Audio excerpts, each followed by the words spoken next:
Welcome to Taking the Tradition On. This is going to be an hour of conversation and exploration and discussion. There will be some storytelling, but it is primarily digging deep into tonight's subject. This series is series 7 and it is Archetypes Unlocked. As always, I'd like to say a massive thank you to my amazing patrons who help make this happen.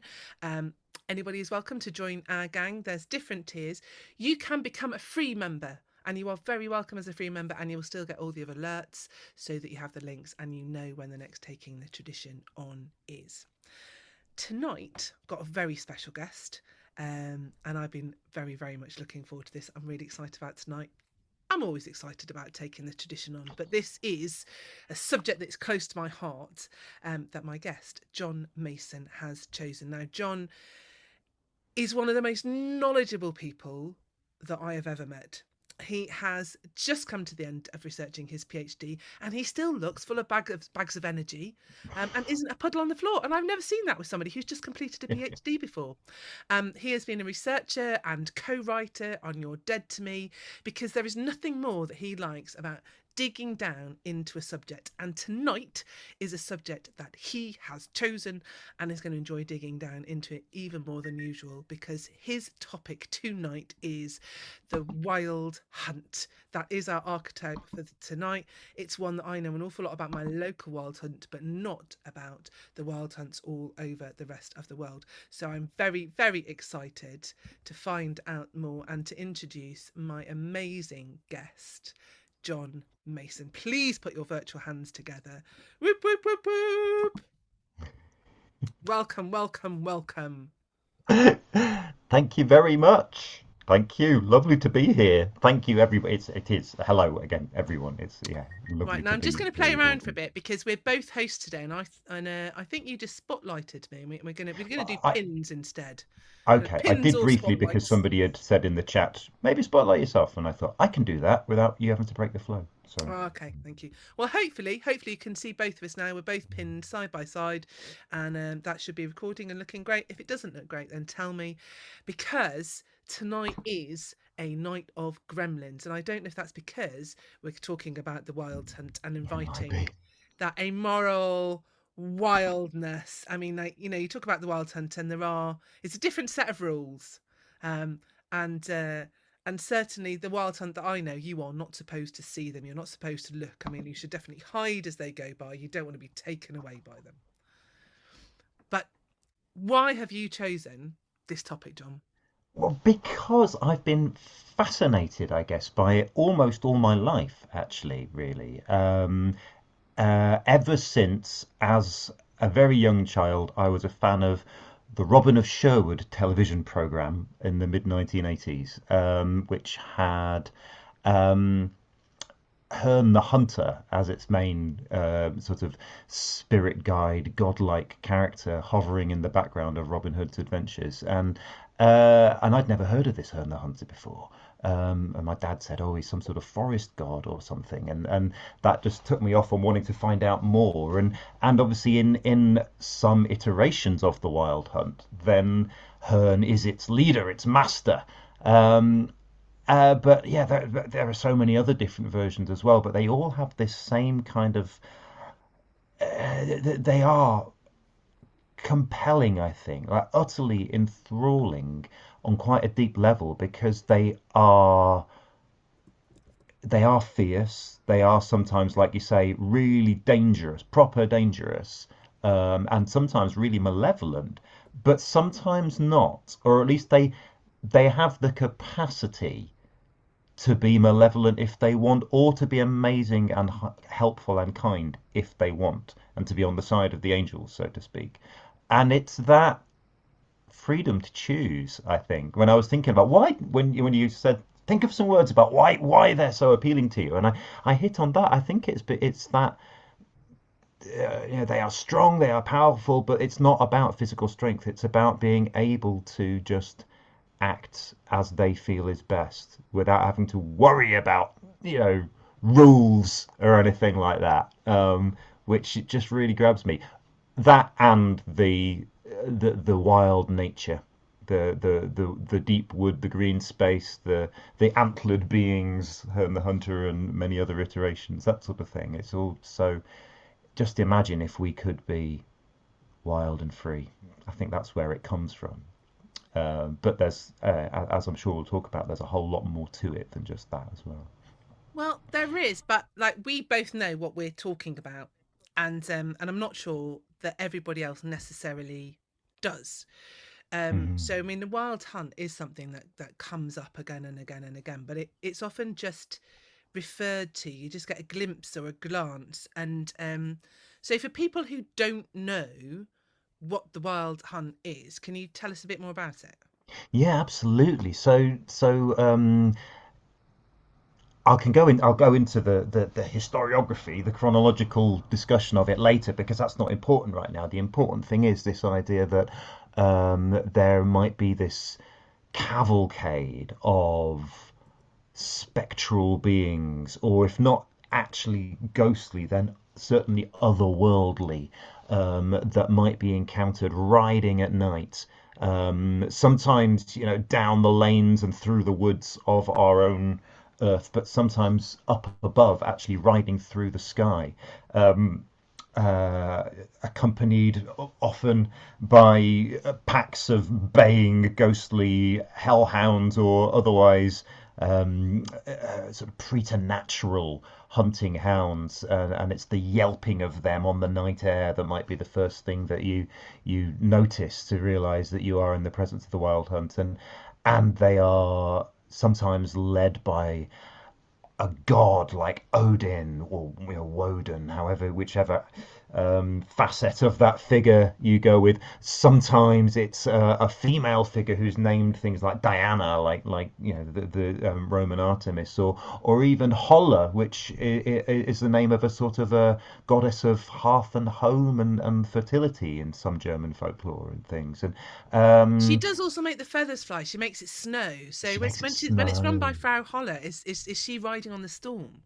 Oh, I wonder. Yeah, it's such a great idea, isn't it? And that idea of the rumbling overhead of horses' hooves, blurring with the crack of thunder and things. You can sort of see how this stuff might have arisen in the imagination. And some people say, in some versions of the stories about this, they are the souls of the damned, and in some versions they are hunting the souls of the damned, and chasing them for all eternity. And in some, like you say, they will just chase anything and anyone who happens to be abroad when they cross their path, and will the hounds will tear you to pieces to the joy of the hunter. And, yeah, That's it. Their blood is up, and they're just. yeah, yeah, exactly.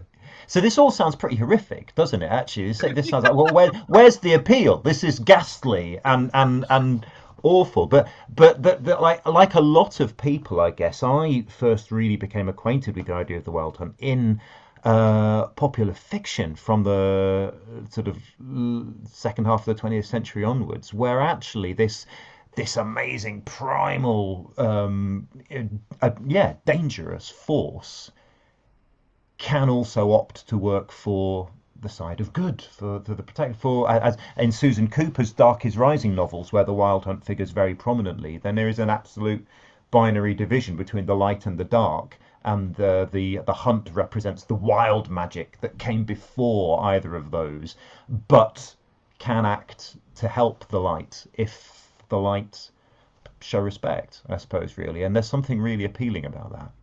There really is, and that's where I first met the wild hunt.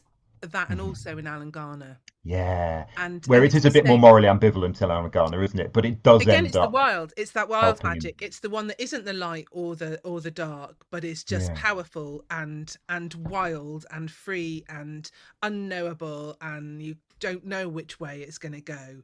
Um, Mm. and there was something about that, absolutely, that kind of, it does sound ghastly and it is dangerous, but that just makes your soul sing. Just that longing for the wild and the untamed and the uncontrollable that I love. I absolutely love. Totally. Yeah. Sorry, I Yeah. sideways you.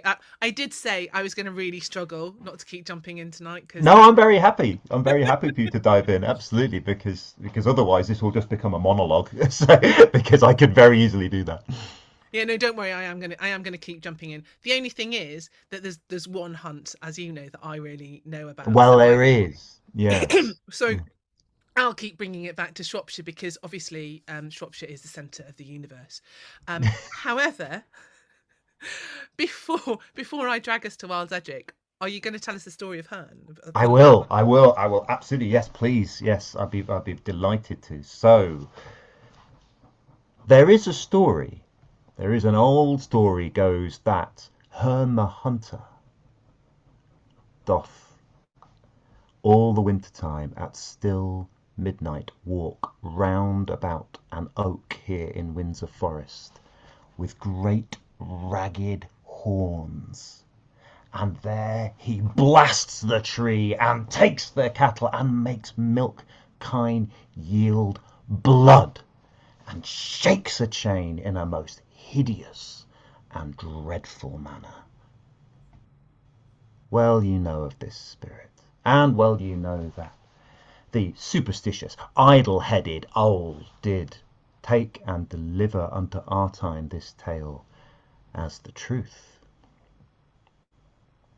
That's what Shakespeare has to tell us, with a little bit of topping and tailing in The Merry Wives of Windsor, which is actually the first place in recorded writing that Herne the Hunter appears, certainly the first place that that name appears. And Shakespeare tells us nothing more about this figure other than that he is a ghostly hunter who walks round about an oak in Windsor Forest in Berkshire in England. But stories abhor a vacuum, as we know, and so they have crept in over the years out of the shadows of the woodlands and the shadows of the suburbs around Windsor that are very much the reality of the place now. These stories have swelled and blown up and filled the gaps and brought colour to the darkness between the trees. And so we hear that Herne the Hunter was a hunter in the royal preserve of Windsor Forest. Some say in the reign of Queen Elizabeth I, some say even older than that, in the reign of Richard II in the 1300s. And he was a respected man, and he was a dutiful and loyal servant of the crown, but he came to be accused of some crime, of misdemeanors not fitting to his station. Some would have it that he was found to have poached the king's deer all for himself. Now, some would say that he was fitted up, framed for this crime by those who were jealous of his success and his high standing with the monarch of the time. But whatever the case, he was not given the opportunity to plead his innocence. And he knew that an end to all of his hopes and his status, and, let us not forget, his livelihood, were hard upon his heels. He was going to be found guilty, and he was going to be cut loose, sent out into the world without his job, without the roof over his head, that he would be penniless and poor and ashamed. And rather than live with that shame, the story says, Herne chose to hang himself from the boughs of the oak tree in Windsor Forest. But, as is so often the way, those souls who leave the world in that fashion find that they do not really ever leave it fully. And so Herne's ghost wanders the walks of Windsor Forest. Some say he rides, some say you can hear his horn a-blowing. as the evening falls, as the darkness creeps in over the woods and over the edges of the gardens and the houses and the tarmacked streets, he's still there. You might hear the yelping of his hounds coursing through the undergrowth around you. You might hear the drumming of his hooves. You might even hear the twang of his bow and the singing of his arrow. But you might not see a single thing. There are those who say that he has appeared at times throughout history when some catastrophe threatens the royal house and, of course, through them, the good governance and safety of our realm. They say that he was heard to be hunting in Windsor Forest in 1931 as the Depression took hold.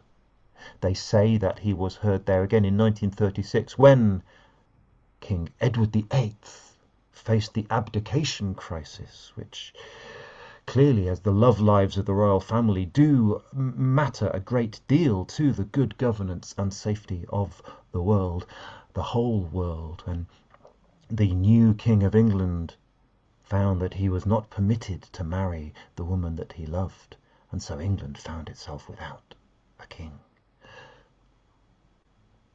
There are some who say that he was heard again in 1952 at the death of Edward's younger brother, George VI, as he became when he took the throne. There are some who say that when he hunts, it is not just because he is so concerned about the doings of the great and the good. It is because he knows that there are guilty souls out there who still are getting away with inflicting their crimes upon others, and he burns with anger and a lust for revenge at how he was driven to his death when he had done no wrong. And so he will hunt down any trespassing in his woods who do not mean well, who have a stain upon their conscience or their honour. It is said by folklorist Ruth Tongue that in the 1950s, after the death of George VI and the accession to the throne of Elizabeth II, who was queen for most of our lives, it is said that there was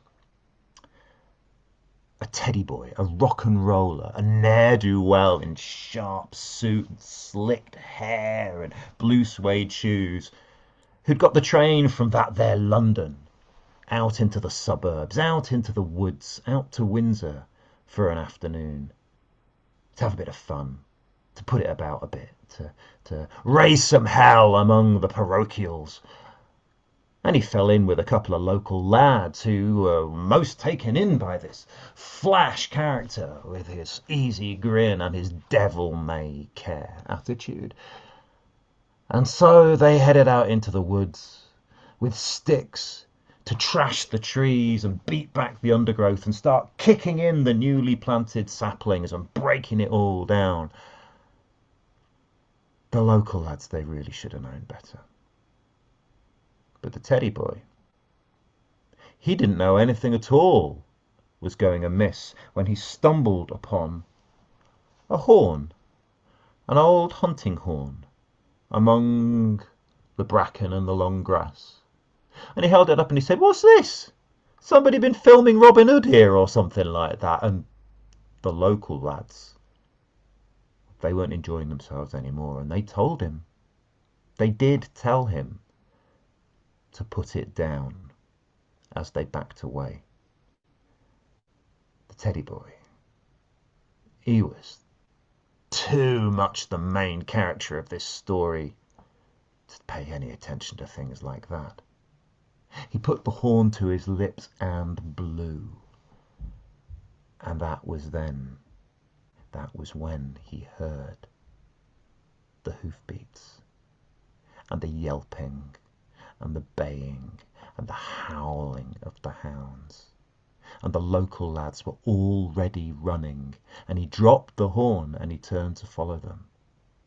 The local lads, they saw the spire of a church, and they had heard old stories from their parents and grandparents, and so they had a feeling they might be safe there. They ran to the doorway of the church and they shouted back to the teddy boy, come on, get in here now.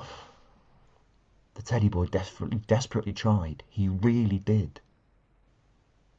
But before he could get to the gates of the church, then they heard the twang of the bow. They heard the arrows sing, and they saw their companion stagger and freeze and collapse, still as a stone, in the grass and the bracken and among the saplings. And when they got to him, when all sounds of the hunt had passed on and faded, then he was dead. There was no arrow to be seen sticking out of his back. But I think they all realised that out there in the forest, there's only one main character, and you're trespassing wherever you go. And that's the end of that story. And as a postscript, I will just add that when I came across that story aged about 6, in a Penguin book of ghost stories that my older sister had, then it terrified the life out of me. I wouldn't go near that book if you paid me. It was, yeah, absolutely scared the bejesus out of me. But, yes, That was so happily I can good. tell you. Oh, Thank you. That was so good. That was so good. I love that. I absolutely love that. And you just nailed the feeling of what I think the Wild Hunt is. You know, kind of that feeling that we got as children as well from Alan Garner and Susan Cooper, and that timelessness.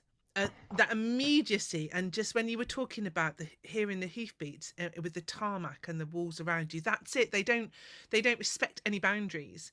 Um, Mm. well, I mean, they respect their own. They Well, don't respect yeah, any of absolutely, our yeah. boundaries. Yeah, and that's an interesting thing about it, I think, as well, is that like, in a lot of these fictionalized versions, which really sort of develop the idea and give us this really rich characterization, then it's not necessarily fair to say that they are just completely fickle, kind of like the fairy figures might be in some similar stories and things. They have a purpose and a set of principles and a code, I suppose, but it's different from ours. It's theirs. Yeah, And absolutely. We yeah, don't always understand it, but it's always there and it always makes sense. mm, yeah, totally. Yeah. Oh, yeah. No, that was so good. Um, Thank you. I'm just itching to take over and tell you about Wild Edric now. Well, I I think want to well, know let's more get to. about Wild. I can tee you up there. I can do that because so here's another thing. Another reason why I love the Wild Hunt so much as an archetype, as a motif is that connection with the actual landscape as well. Because when I first came across Herne the Hunter in as a child in Robin of Sherwood. Then I lived in Yorkshire. But then a few years after that, when I was 8 years old, then we moved to Berkshire, and so Windsor was not far away. It was one of the towns we went shopping on a Saturday, and the forest was all. I now know that the all of the woods around the little parish on the edge of Wokingham Town, if you know it, where I grew up, actually was officially counted as part of Windsor Forest once upon a time, and then yeah, having already discovered this Windsor connection for her, and that was really exciting. And then getting Susan Cooper's Darkest Rising book, which is set just over the border in Buckinghamshire, and at the climax of the book, then they're in Windsor Forest, and there is the hunter beneath the oak, and the hunt rides, and it's all, and to think this is in my neck of the woods, literally. It's that feeling that you can relate to the actual wild spaces that we have, and the fact that there are all these reported ghost stories from the early 20th century in and around the suburbs of Windsor, but it's the wild. That the idea that the wild is still there in our very sometimes seems so banal sort of surroundings. So that local connection is a big deal. And so that, yeah, so you've got a local connection with another iteration of the Wild Hunt as well, haven't you? So Oh, oh yes, I have. yeah, would you like to tell us about that, Amy? But yeah, but going back to what you were saying, I think that that is for me as well part of the lure is just that the land remembers, and Mm, um, and that it doesn't matter if we put tarmac down. You know, it doesn't take if you leave tarmac alone, it really doesn't take long for the grass and the seedlings to break it through and to pull it apart, and it's that forest is still there, and the things that we put upon it are temporary, are really, really temporary.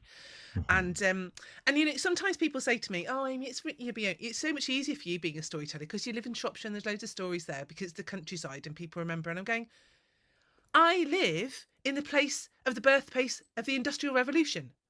You know, where I live is the centre of industry. Like, so it looks really quiet now because it's been reclaimed, you know, and some of that is farming, obviously, and you know, kind of it is domesticated, it is farmland, but it's still a place that does feel wild. It's not quite as patchwork and pretty as like the Cotswolds and things. There's definitely boulders and hills and mountains that really don't like it when you try and tame them and claim them. But you know, there's loads of lead mines, there's loads of holes and caverns beneath the ground, but they're temporary, you know, kind of. But we have a history of all of that. The Romans brought loads of slaves here. You know, it's been a mining place for a long, long time. So yes, it looks very quiet and serene and peaceful. Um, but it's just that thing that for me, I think stories are a way that we can communicate with the land around us, and and the more than human, and mountains breathe and live much slower than we do, and so you can't have a conversation as an individual.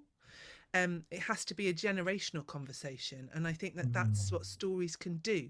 Stories and myths can bridge that time, that can create this mythic time where humans in the landscape can communicate. mm, Um, and I think that the Wild Hunt is one of those stories that really, really does that. And so I wouldn't have been able to tell you that when I was 7 and 8, and it made my heart sing. And it's taken me sort of, you know, 40 years of thinking about that to kind of go, oh, maybe that's what it is. And I still don't know. I just know that I can breathe when I hear those stories, that there is something that, you know, my soul expands inside me and I feel there's a part of me that rides that hunt.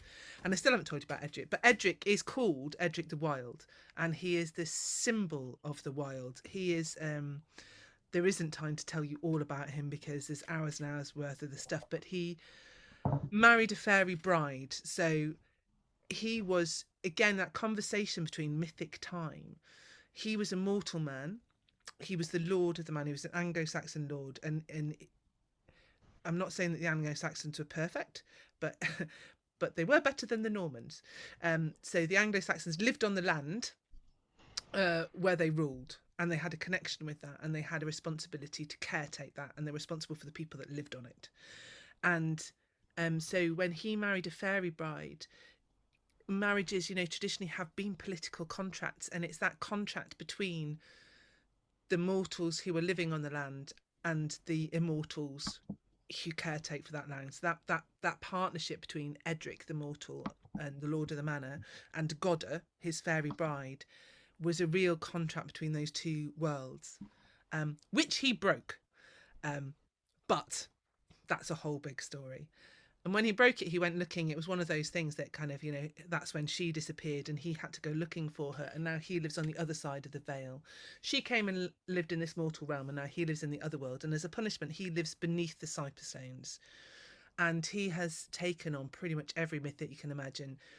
Edric and his wild hunter, the knockers that would lead the miners to loads and veins of rich ore, but would also knock frantically and warn if there was going to be an explosion. And he rides out, just like you were saying, when there's going to be a catastrophe, a national catastrophe, Edric rides out, and he rides out in the direction of where the danger is coming from to point the way.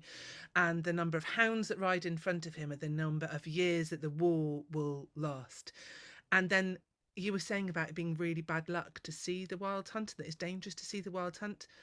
There are stories before every war of the wild hunt and Edric being seen, and somebody always looks. They're always told not to. Somebody always looks, but it's like, if you know, you've read the Harry Potter and the Basilisk, like kind of everybody has has a bit of protection. So they're either peering out through the washing, or they watch in a moonlit. They're out fishing, and they're watching a moonlit pool of water. Um, so they never look directly at the hunt, because the ones that look directly at the hunt don't stick around to be able to tell you the story of what happened. So those stories don't last. But he's not evil. He's a protector. He's a protector of the land, and he's a harbinger. He warns people of what's coming. He doesn't cause it to happen.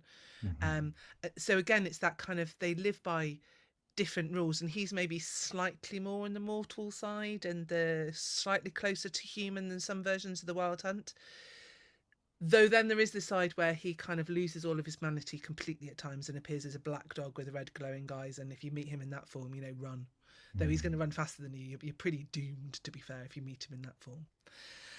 So this is a story that I know, and there's lots and lots and lots of stories about that, and there's very specific rules.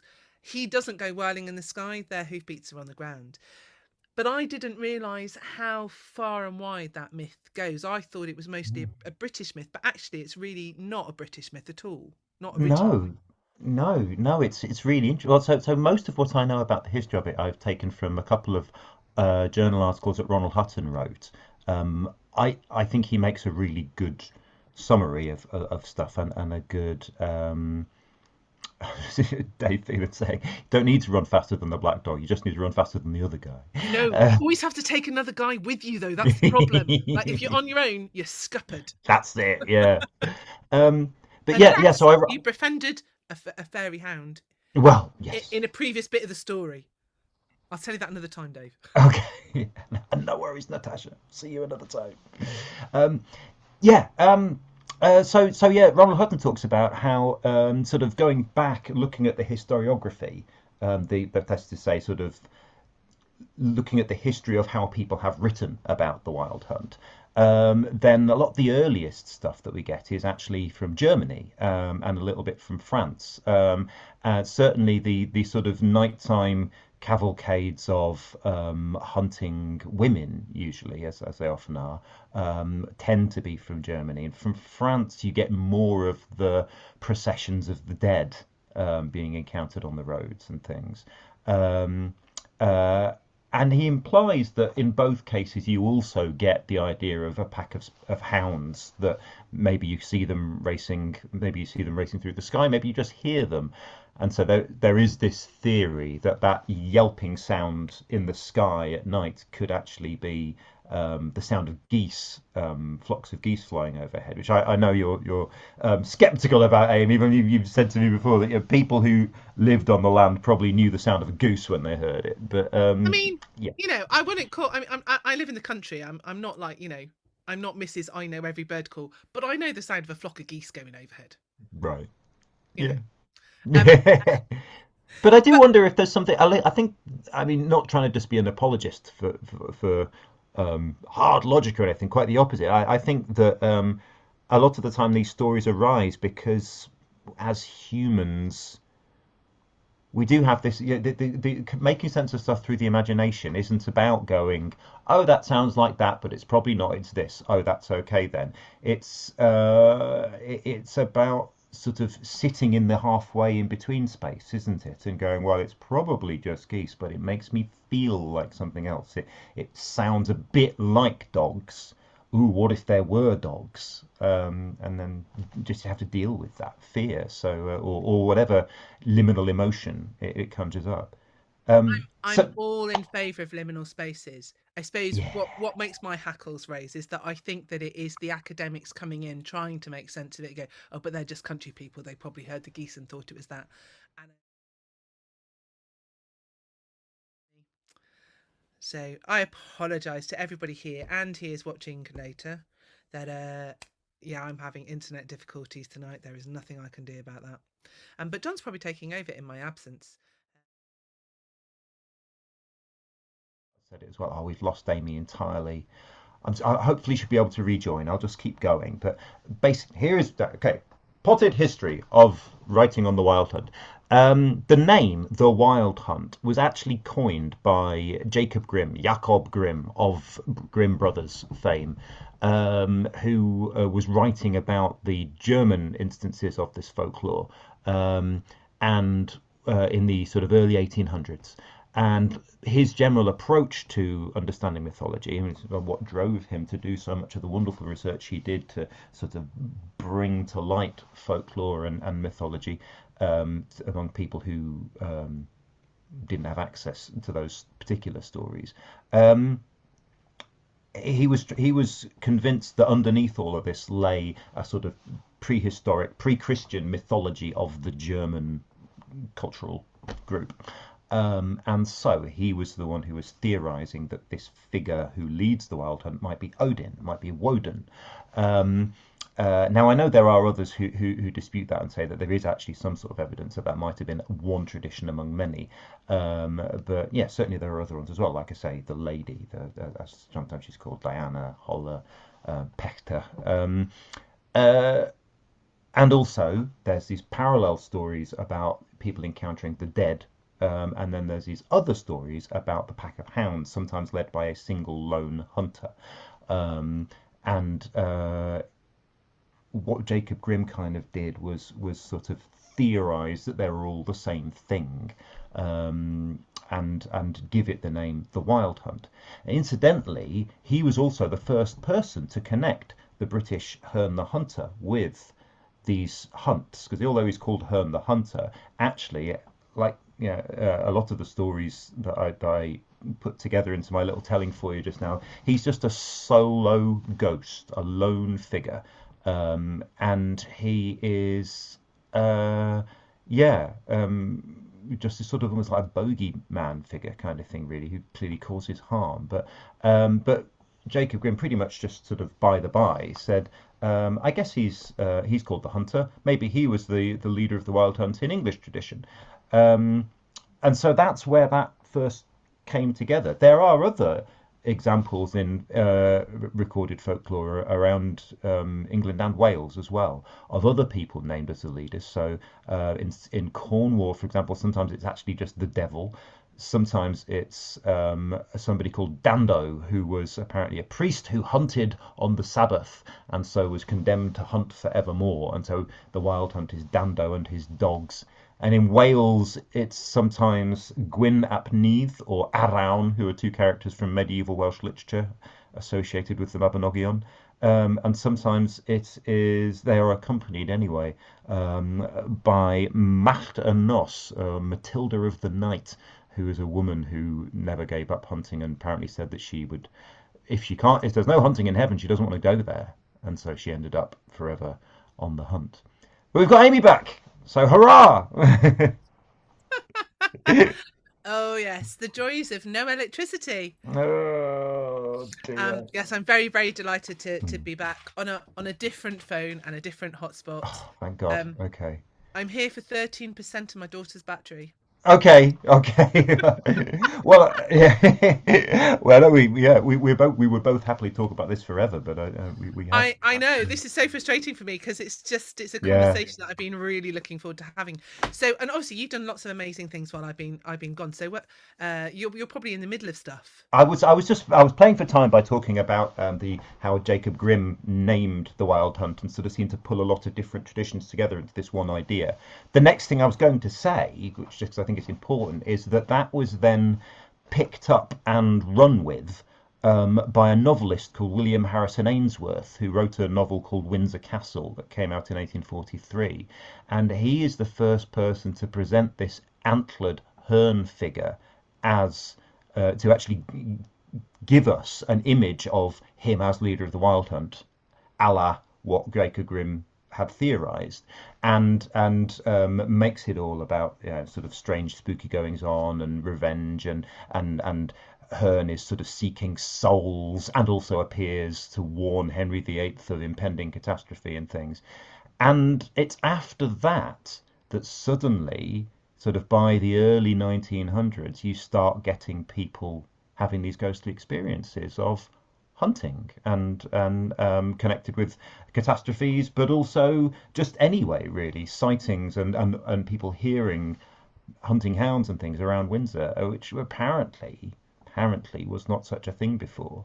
And also it's worth noting as well that the sort of the benevolent nature god side of the Wild Hunt, there's nothing of that in Harrison Ainsworth's novel either. That again, so we have to wait until the 20th century before that starts feeding in via John Masefield's Box of Delights novel, 1935, where he puts Herne in as this very benevolent nature figure without Wild Hunt. And Margaret Murray by 1952, who did a lot of the sort of dreaming and theorizing behind modern paganism. She associated him with the figure that archaeologists call Kanunos, which is just a sort of which is taken as the name of a Gaulish god. Actually, the name Kanunos only turns up on one inscription of one carved figure of an antlered god.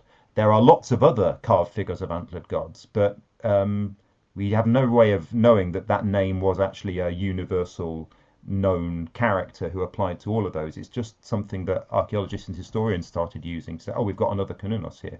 For Margaret Murray, no, he becomes that figure, and that figure is connected to Herne the Hunter and the Wild Hunt. And Robert Graves, writing around the same time, did a lot with the Welsh iteration Gwyn ap Nudd, saying, oh, he's clearly a psychopomp. He guides souls to the underworld, because in Welsh literature, Gwyn ap Nudd is a king of the other world, more in its sort of fairy capacity than the souls of the dead, really. And then all of this is then what informs Susan Cooper, perhaps Alan Garner. I mean, he would probably dispute that that was where he got his ideas from, because I know that he's quite particular about the fact that he was going back to his own preferred medieval literature and things. But then it sort of blossoms in popular culture, really. And then you get Robin of Sherwood, and then you get Wicked Little Witch Academia and anime things with these antlered figures, and now you get as one of the things that I love is that I've seen it written in cold blood. People saying, "Oh yeah, there was a Neolithic goddess called Ellen of the Ways, who was depicted as this antlered figure who was a guardian of the wild and would guide you through the wild." And that is entirely a product of the modern imagination. And I can say this because Ellen of the Ways is actually from Welsh mythology, and she is a pseudo-historical wife of a Roman general who made a stab at being emperor. And she got her name in Welsh medieval literature because she laid out the Roman roads for the legions to walk on. I mean, this thing, she was a pretty cool woman. She's absolutely fantastic. She Yeah. just wasn't particularly associated with the No, Wild Hunt exactly. or went around wearing antlers. Yeah, and it's also worth bearing in mind as well that when people got Neolithic or even Mesolithic in connection with figures like this, it was a very long time ago. Yeah, it's so long ago that the human brain almost can't get heads around it, really. When we actually look at the archaeological evidence that we've got from that period, then there's these famous antler bits of red deer skull which might have been worn, which turn up at a few Stone Age sites from across Europe. But we really actually have no way of knowing anything about how they were understood by the people who made them. And what we can see of ritual activity from that time is stone circles and long barrows and things. And even then, it's just guesswork. We are dreaming to fill the void again.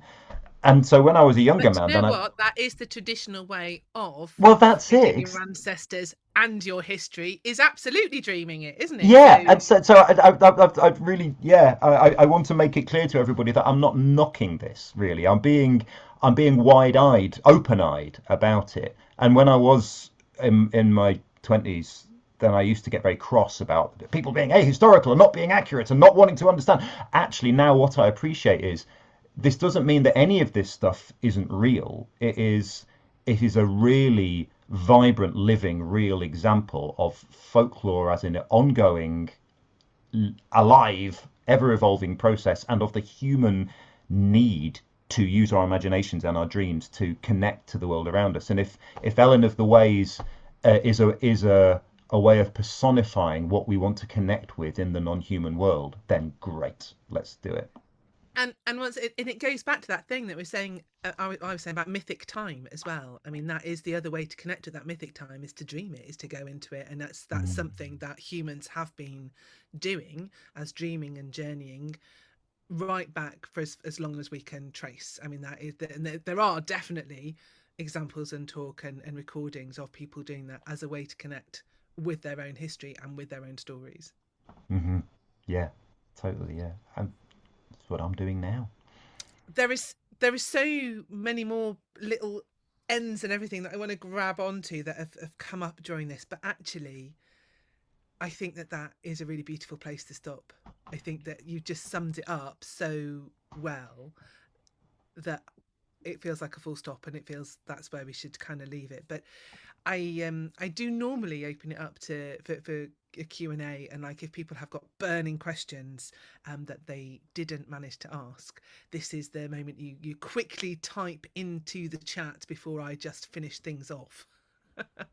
um but otherwise, I mean, everybody's just sort of saying, guys, this has been fascinating. Misha's saying this has been fascinating, thank you. I'm sorry, I don't know if it's Misha or Mika. um and it has, it's just, I knew that this would be brilliant. I knew that there have been gremlins. I'm really sorry for my lack of electricity, and yeah, it just happens sometimes, doesn't it? You just got to go with it. And particularly if you invite the wild hunt to come trampling through your shed, then they're bound to knock the electrics out, really, aren't they? And I promise I will, I'll try and have a power bank charge for next time. But I do all of those things and then you don't use them. Or I have got a power bank that sat there. It's got an old connector to it because I never used it.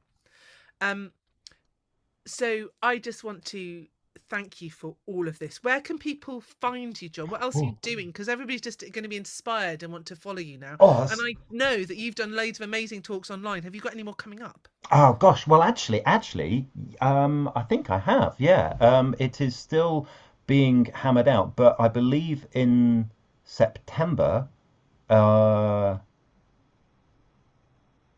a Tuesday night, the Tuesday closest to the 1st of September, I think. Um, I'm going to be doing a talk for Seed Talks, who would put on lots of public lectures, which is going to be in person and online, about folklore associated with Stonehenge, which I'm Ooh. really looking forward to that. It's so new that I cannot remember the date off the top of my head. So what I would suggest you do is Is go to, sign up to my Patreon page. yes, that works. Yes, absolutely. Sign up to the Taking the Tradition on Patreon page. You can join as a free patron, and then I will just put it on as a free event, and you'll Thank get an you. email with the details. Thank you. And And I that's put probably my the best website way. in the chat, which is Perfect. johnisthisjon.com. John is just Jon. And I have a Patreon page as well with a Oh, free well, there you tier go. as well. So if you wanted to sign up to that, then you can get news. There are some of my online talks are already available on there to just go back and look at on the free tier. Even So better. yes, yeah, that's probably the best way. And I'm a John the Storyteller on Instagram as well. That's probably where I put out news of what I'm doing next most often. I think the next bit of storytelling I've got is on the 13th of July, as part of Rope Tackle Storytellers, online and in person. We are doing Tales of Robin Hood, as it happens. Ooh. So yeah. Fantastic. So yeah, sign up to John's Patreon. You can join as a free patron and get information on all of that. I'm guessing they get even more information and talks if they sign up and become a paying patron. If they'd like to, absolutely, yes, yes, And yes. so you're going to put that in the chat, and then I will Oh, put that in the show notes as well. So I just look at the shall show do, notes yes. underneath this episode, and you will Prepared. find all of the details for John, so that you can click on that, and that'll take you to just the right place. Getting it for Um, you. and while John's typing that in, I'm just going to say thank you to everybody who has come in live and been part of this conversation and joined in on the chat. And thank you to all of you who are watching later. This is a beautiful space where we can join together across time zones, across the months and years, and all come together in this little bubble of time to a little bit like the mythic time, when we can ride with the wild hunt and spend an hour in your company, John. So for now, thank you to my patrons, thank you to everybody who has joined us this hour, and most of all, Thank you very, very much to the wonderful John Mason. Whoop, whoop, whoop, whoop, whoop. Thank you very much for having me. Thank you, Amy. It's a joy, and you're splendid. And see you all next month when I will be with Alton Chung, and our archetype is ghosts. And he knows a lot about ghosts. He has permission to tell lots of stories nobody else does. He is um, Vietnamese and Japanese descent, grew up in Hawaii, and knows ghost stories from many cultures. It's going to be amazing. But for now,